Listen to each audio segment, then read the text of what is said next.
예. 이제 이렇게 그 놀랍게 이제 진행된 이 자동화, 이것이 갖고 있는 이제 문제가 무엇인지를 저자는 조목조목 몇 가지로 나누어서 비판을 하고 있습니다. 첫 번째 이제 비판은 업무 성과, 퍼포먼스에 대한 이제 그 관련된 비판인데, 이 비판의 이론적 근거는 심리학에서 아주 유명한 법칙이죠. 여키스-더슨 법칙이라는 그 법칙에 근거를 한 것입니다. 약 100여 년 전에 나온 심리학적 법칙인데, 이 법칙은 그 동물이든 인간이든 스트레스를 이제 이렇게 스트레스를 받으면은 스트레스를 받음에 따라서 퍼포먼스, 일의 성과가 어떻게 달라지는가 하는 것을 보여주는 그래프인데, 스트레스가 전혀 없는 상태 혹은 매우 낮은 상태에서 인간은, 동물은 일을 하지 않는다. sleep, 잠을 잔다. 그런데 이게 스트레스가 증가함에 따라서 alertness, 이제 정신이 좀 차려지고, 그 다음에 어느 순간이 되면 이것을 스트레스가 미디움 레벨이라고 합니다. 이 미디움 레벨이 되면은 옵티멀 하는 순간이 된다. 스트레스가 옵티멀한 이제 상태, 즉 스트레스가 중간 수준일 때 퍼포먼스가 최적화된다. 그리고 스트레스가 그 레벨을 넘어서면서부터는 이제 anxiety, 근심과 걱정이 증가하고, 그 다음에 지나치게 스트레스가 증가하면은 disorganize, 이제 사람이 갈팡질팡하게 된다 하는 이제 이런 관계, 스트레스하고 업무 성과의 관련성을 보여주는 법칙입니다. 자, 이 법칙에 근거해서 먼저 저자는 자동화의 문제를 지적을 하고 있습니다. 첫째, 이제 그 자동화가 사람의 일을 덜어준다, 고된 일을 덜어준다 하는 부분은 일종의 이 스트레스의 저부하를 의미합니다. underloading, 여기에서 이 부분에 해당되겠죠. 이제 골치 아픈 일들을 이 컴퓨터나 로봇이 대신해 주기 때문에 매우 편안한 스트레스 프리 상태에 들어가게 된다. 즉 저부하 상태에 들어가게 되는데, 저자는 그러한 저부하가 문제를 야기시킬 수 있다라는 지적을 하고 있습니다. 첫째, 그는 소프트웨어가 사람들에게 더 높은 수준의 사고를 하고 행동할 수 있게 해주는 게 아니라 우리의 시야를 제한하고 좁힌다고 지적을 하고 있습니다. 이것을 두 가지로 표현을 하는데, 하나는 자동화가 인간을 안심의 덫에 빠지게 한다. 덫에 빠뜨린다. 즉 잠재적인 위험이나 결함을 모르고 지나치게 자동화된 시스템에 의존하는 경향을 보이게 된다는 겁니다. 이것은 책에서 비행기 조종사들이 자동 항법 장치에 지나치게 의존하고 비행기를 운항할 때 작은 사고만 발생을 해도, 작은 위기의 순간에도 조종사들이 대처를 하기 힘들게 된다. 즉 장시간 동안 비행사들이 자동 항법 장치를 이용해서 비행을 하게 되면은 긴장을 유지할 수 없기 때문에 집중할 수가 없고, 긴장이 풀어진 상태에서 사고가 발생하면은 이제 큰 위험에 처하게 된다 하는 예를 몇 가지 들고 있습니다. 그래서 너무 지나치게 마음 푹 놓고 안심하고 있는 것을 컴플레이선스라고 그러죠. 결과적으로 그것이 큰 사고를 초래할 수도 있다. 이것은 CAD를 이용한 건축가들의 설계에서도 얘기를 하고 있습니다. CAD는 여러분도 아마 아시고 계실 겁니다. CAD는 컴퓨터를 이용한 설계인데, 그 컴퓨터를 이용한 설계를 하게 되면은 대개 이제 수치를 굉장히 자세한 이제 수치를 입력을 하게 되죠. 입력을 하면은 컴퓨터가 이제 그림을 그려줍니다. 설계를 해주는데 그렇게 해서 나오는 설계가에 대해서 지나치게 이제 과신을 하게 되고 그 다음에 그것이 완벽하라고 믿고 이제 건축가는 실제 발생할 수 있는 위험을 매우 잘 알아차리지 못하고 지나가게 된다. 이제 그런 이제 얘기입니다. 그래서 안심의 덫에 빠진다 하는 문제가 있고 인간은 이건 계속해서 긴장을 유지할 수 없는 그런 존재라는 것이 암시되어 있죠. 예, 두 번째는 편향입니다. 바이어스, 자동화의 편향이라고 그러는데 자동화를 맹신하다 보니까 모니터를 통해서 들어오는 정보가 아니라 다른 어떤 쪽의 그 정보를 신뢰하지 않게 된다는 거죠. 이것은 아마 여러분도 운전을 하는 학생들은 이제 그 경험을 했겠지만은 내비게이션을 사용하면 내비를 사용하면은 그 내비가 주는 정보를 지나치게 과신을 해갖고 자신이 알고 있는 자신의 감각을 통해서 들어오는 정보를 오히려 경시를 해서 이상한 곳으로 자동차가 가게 하는 가버리고 마는 그런 이제 경험들을 자주 하게 되죠. 예. 그 다음에 이제 그 책에는 또 의사들이 방사선과 의사들이 방사선 사진을 엑스레이 사진을 판독하는 의사결정 지원 프로그램을 사용하는데 이제 이상한 부분만을 이제 그 소프트웨어는 의사한테 지적을 해줍니다. 그런데 과거에는 의사가 그 엑스레이 사진을 하나하나 다 꼼꼼하게 살펴보면서 이상 징후를 발견하려고 했는데 이제는 이 컴퓨터 시스템이 의사의 그런 역할을 상당 부분 대체해 버린 거예요. 그리고 그 컴퓨터 시스템이 의사한테 어떤 부분에 이상 징후가 있을 수 있다 하는 몇 가지 이제 이상 징후만을 의사한테 얘기를 해주면 의사가 그것만을 이제 주목해서 보게 된다는 거예요. 그러면은 그렇지 않고 나타날 수 있는 징후들을 무심코 이제 경고할 수 있다. 이런 이제 지적입니다. 이렇게 해서 자동화의 편향에 이제 빠질 수 있다. 이걸 한마디로 자동화는 우리를 부정적인 피드백으로부터 고립시킴으로써 경계심을 갖고 계속해서 주변 상황을 헤아리기 힘들게 만든다. 결과적으로 우리는 더욱더 세상에 무관심해진다. 하는 이제 그 경고를 하고 있습니다. 이건 이제 의사나 아니면 건축가나 조종사의 예를 가지고 보여주고 있습니다. 또 이제 이 자동화는 우리를 행위자에서 관찰자로 전락시키는 경향이 있다. 참 재미있는 표현입니다. 행위자에서 관찰자로 전락시키는 경향이 있다.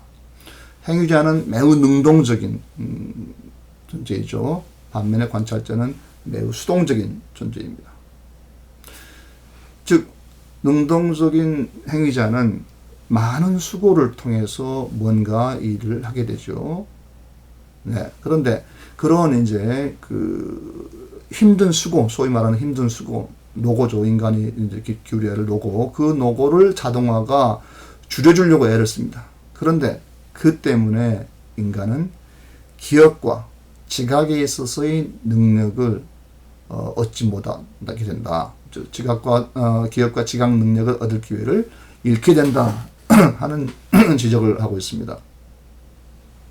예컨대 의사결정 지원 소프트웨어, 아까 얘기한 대로 의사들이 이제 쓰거나 아니면 다른 전문가들이 이제 많이 써, 변호사도 쓰고 또 교수도 쓰고, 프로페셔널 쓰는 그런 이제 의사결정 지원 소프트웨어가 그런 전문가들의 사고력을 약화시킨다는 겁니다. 분석가들은 이 지식은 크게 그 형식지하고 암묵지로 나누어집니다. 형식지라는 것은 우리가 책에다가 옮길 수 있고 백과사전에다가 제시할 수 있고 인터넷에다가 표현할 수 있는 우리가 잘 표현해서 객관화시킬 수 있는 지식을 우리는 그것을 형식지라고 부르고, 그렇지 않고 어떻게 말로 표현을 하지 못하지만은 우리가 경험을 통해서 터득하는 노하우 같은 거, 이런 것을 암묵지라고 이렇게 합니다. 그런데 전문가들은 책에 나와 있는 그런 전문 지식 외에도 오랜 경험을 통해서 갖고 있는 이 암묵지가 있습니다. 이 암묵지야말로 진정으로 탁월한 전문가가 가능하게 해주는 부분이죠. 그런데 저자에 의하면은 그런 의사결정 지원 소프트웨어는 이런 전문가들로 하여금 그런 풍부한 암묵지를 개발할 가능성을 낮게 만든다는 거예요. 의사는 예컨대 그런 이제 전문가죠. 그런데 전문가가 그런 진단 처방을 위한 지원 시스템에 의존하다 보면은 그런 자신 스스로가 개발할 수 있는 암묵지를 개발할 기회를 놓치게 된다는 겁니다. 책에서는 또 이제 구글 검색의 사례를 들고 있습니다. 우리는 구글 검색을 이제 사용하는 이유가 정말 탁월한 검색 능력을 지니고 있습니다. 그래서 구글 검색 기능이 계속 발전을 해왔는데, 우리는 구글 검색 발전이 사용자들이 굉장히 긍정적인 결과를 가져오리라 이렇게 생각을 하는 경향이 있습니다. 보다 더 자료를 잘 찾을 수가 있고 때문에 그 찾은 자료를 가지고서 더 탁월한 분석을 해낼 수 있다 이렇게 긍정적으로 보는 거죠. 그런데 구글의 검색 분야의 최고 엔지니어인 아밋 싱할에 의하면은 구글의 기계의 정확성이 높아질수록 사용자들의 질문들이 더 게을러진다는 거예요. 네. 그러니까 구글이 구글 신이라고 누가 이름을 붙여놨죠. 구글 신이 더 뛰어나면 뛰어나질수록 반면에 사용자들의 역량은 약화된다. 이런 얘기입니다. 그것을 구글의 엔지니어조차도 인정을 하고 있다. 구글과 같은 그런 검색 기능의 발전을 어떤 학자들은 기억의 외재화라고 이렇게 부릅니다. 기억의 외재화. 이제 더 이상 사람들은 자신의 머릿속에다가 무언가를 기억하기보다는 언제든지 검색을 통해서 정보들을 찾아 쓸 수 있기 때문에 자기 머리에 이제 저장하지 않고 컴퓨터에 저장을 한다든가 그냥 컴퓨터에 널리 저장되어 있는 것을 순식간에 활용하는 그런 이제 방식으로 우리의 기억 활용 방식이 바뀌었죠. 이것을 어떤 학자는 기억의 외재화, externalization, 기억이 외부로 간다는 거죠.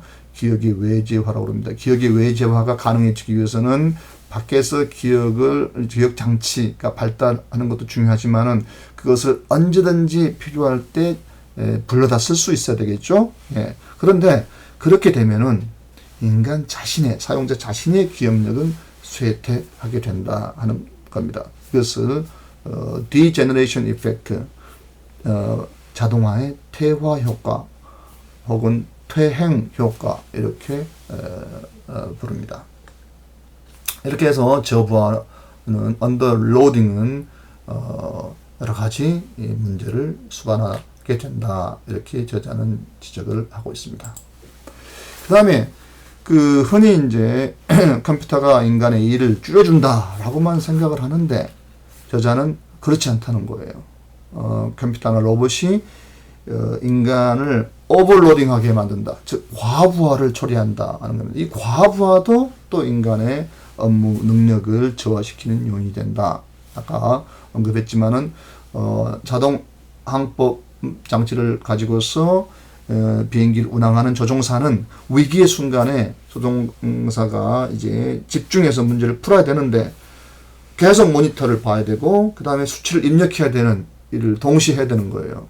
이런 경우에는 이제 조종사가 집중할 수 없기 때문에 사고의 해결, 위기의 대처 능력이 떨어지게 된다 하는 것이죠. 그 다음에 이제 제가 관여를 한 시스템 중에 하나이지만은 2000년대 초 나이스 교육행정정보 시스템이라는 것을 개발을 했는데 지금 여러분의 이제 학교 성적들이 모두 다 이 나이스 시스템에 들어가 있습니다. 그런데 그 나이스를 개발할 때 왜 개발을 해야 되는가, 왜 수천억을 들여서 이 시스템을 보급해야 되는가 할 때 첫 번째 이유가 일선 교사들의 잡무를 줄여준다 하는 거였습니다. 잡무를 줄여준다. 그런데 지난 10년이 넘는 기간 동안에 나이스가 도입된 이후에 그러면 교사의 잡무가 줄었는가? 그렇지 않다는 것이 교사들의 얘기입니다. 현장 교사들의 얘기하면은 오히려 잡무가 늘었다. 그 전에는 다른 사람을 시키거나 아니면은 행정실에서 하던 업무까지도 이제 교사가 직접 처리를 해야 되기 때문에 교사의 업무가 오히려 늘었다 이런 얘기를 합니다. 그 다음에 이제 그 요즘 스마트 워크라는 말을 이제 사회에서는 많이 씁니다. 근데 그 스마트 워크가 기본적으로 모바일 폰, 스마트폰을 기반으로 이루어집니다. 그런데 그 스마트 워크가 과연 직원들의 업무 스트레스를 경감시켜 주었는가 하는 겁니다. 이 부분에 대해서도 스마트 워크에 참여했던 많은 사람들은 일의 효율성은 올라갔을지 모르겠지만 그러나 직원들의 업무 스트레스는 엄청나게 증가했다고 합니다. 실제 아마 여러분도 비슷한 경험을 할 겁니다. 예, 이 스마트폰이 그 일종의 족쇄가 되죠. 예, 끝없이 이 스마트폰을 통해서 오는 요구, 연락에 반응해야 되는 그런 이제 우리가 또 다른 스트레스를 안게 된다. 그 다음에 지금도 이제 우리가 그런 그 일종의 e-러닝을 하고 있지만은 이런 인터넷 기반의 e-러닝이 과연 교사나 교수의 업무 혹은 업무 스트레스를 줄여주었는가? 이건 큰 문제 중에 하나입니다. 그래서 저도 이런 실험적인 수업을 통해서 교사나 교수의 업무 스트레스를 증가시키지 않고 즉 업무량을 늘리지 않으면서도 어떻게 하면 더 효과적인 교육을 할 수 있을 것인가 라는 것을 고민하는데 그 해답이 쉽지가 않습니다. 그래서 아마 학생 여러분도 마찬가지일 거예요. 이 수업을 하면서 들으면서 그 과연 수업에로부터 받는 스트레스가 줄었는가 아마 거기에 예라고 대답하기가 쉽지 않을 겁니다. 이런 문제들입니다. 자동화라는 것이 저자에 의하면은 일을 줄여준다. 즉 언더로딩을 한다 하는 측면만을 강조해 왔었는데 실제적으로는 오버로딩, 인포메이션 오버로딩의 문제를 동시에 처리하고 있다. 현실적으로 처리하고 있다 하는 지적을 하고 이렇게 오버로딩이 되면 언더로딩이나 마찬가지로 업무 능력이 업무 성과가 저하되게 된다 하는 지적을 하고 있습니다.